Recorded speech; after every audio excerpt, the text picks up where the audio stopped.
Yo, yo, yo, what's good, YouTube? It's your boy, Rudy, the real Rude. Welcome to my YouTube channel. Super excited to be here with you guys. Excited to introduce to you all this beautiful city of El Paso, Texas. A little bit about me real quick. I've been in the real estate industry for the last 10 years here in Texas. I also got my real estate license in New York City. I know you guys are like, all right, let's cut to the chase, let's get to the chase. You see the thumbnail, you see the caption on the video, 72 hours in solitary confinement. Let's get straight to the juice. Just want to talk to you a little bit about what I had going on leading up to that moment. Mental health is a very, very big deal in this world amongst men, women, children, elderly, veterans. And I just want to start off this message, this YouTube video, by saying if you need mental health, if you need help, there's a crisis line. I'm going to put it below in the description of the video. Guys, seek help. It's okay to talk to people about what you got going on. And if you feel like environments are getting too toxic for you, reach out to somebody, talk to people about it. And if that person doesn't answer, pick up the phone and talk to the next person, because suicide rates are at an all-time high, and we don't want to see anybody losing their life to suicide. But with that being said, guys, unfortunate circumstances led up to me getting arrested. I had to call the cops on myself. It was a false report. I told them I had a gun. They pulled up on me. They took me in. They said, "Oh, you got to do time, buddy." As soon as I got there, I did my PR bond. I was able to get out, but they said, "Hey, you got tickets." So I had to stay in the slammer for an extra 4 days, which is cool. I got to take care of my tickets, don't have to come out of pocket with it, and I had a lot of time to think. With that time passing over, since I was in a suicidal situation, there was a lot of trouble going on. They figured they put me in observation for 72 hours. During those 72 hours, it got really deep.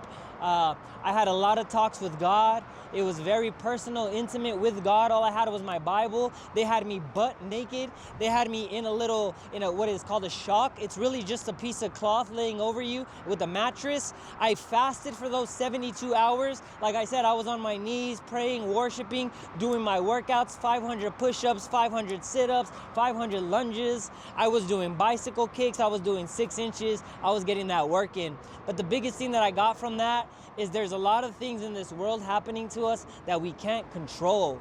And I just want to leave you guys with a little bit of something that when it's out of your control, just let it go. Sit in your silence, sit in your peace, talk to God. Make sure you send up some prayers. If you don't believe in God, whatever it is that you believe in, whatever higher power it is, just make sure that you put it in their hands, because once things start getting out of your control and you start trying to force situations, it just gets more toxic and more toxic. It's like that Chinese yo-yo, You put a little bit of resistance and it just holds on to you a little tighter.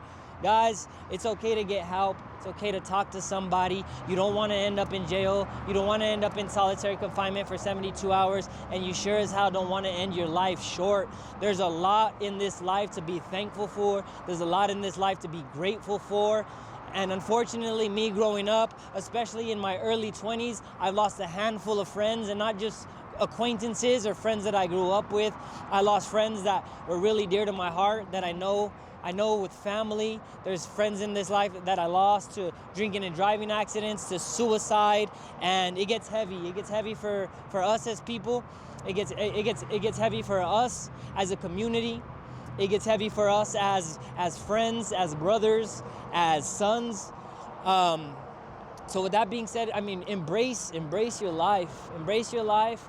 Every day is a new day. We all got the same 24 hours, and it's all about what you do with those 24 hours.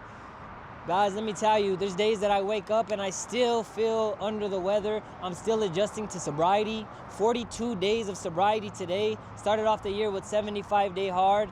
I'm pulling myself out of a very toxic environment. I grew up in a toxic household, and just fixing these generational curses, breaking them, giving it all to God, and just understanding that He's the one with the plan. And that's what this channel is going to be about. I want to give you guys that brief introduction, give you guys a little insight of what I had going on this past weekend. Really shifted my mindset as to what it is that I got to be doing, what it is that I can offer, and my story that I can tell to you. I also am a recording artist here out of El Paso, Texas. I recorded in homeless shelters in Brooklyn. I recorded at big studios out in Houston, Dallas. I worked with some major engineers. I just want to bring you guys along for the journey. And we're also bringing Festival 420 here to El Paso, Texas. guys. It's a cannabis-friendly block party.